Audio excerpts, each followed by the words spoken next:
Tara, magluto tayo ng shrimp broccoli. I-blanch na natin yung ating broccoli. Half cook lang, set aside na natin.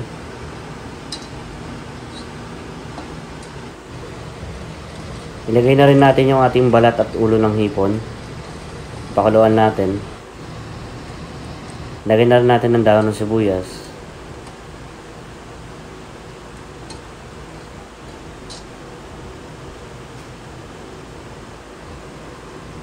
Strain. Ito nga pala yung gagamitin natin mamaya para sa ating sauce. Iprito na natin yung ating hipon.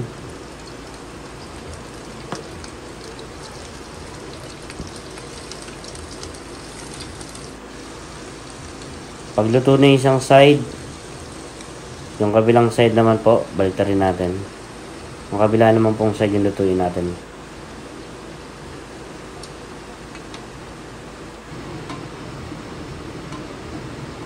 Pagluto na yung hipon natin, pwede natin i-set aside.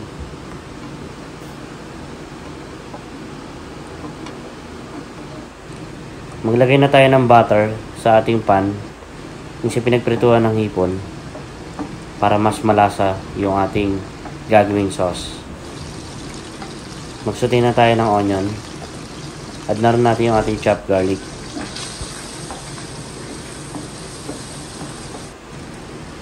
Add na rin natin yung button mushroom.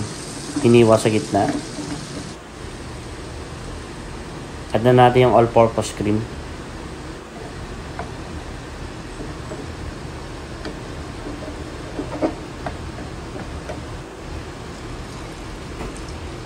Lagyan na natin ang shrimp stock.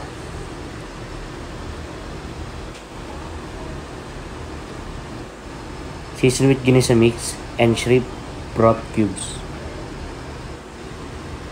Add na natin yung ating garlic powder, black pepper,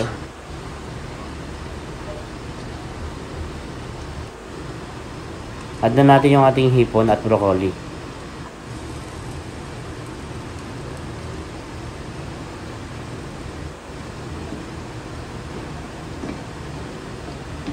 Haluin lang po natin ng maayos.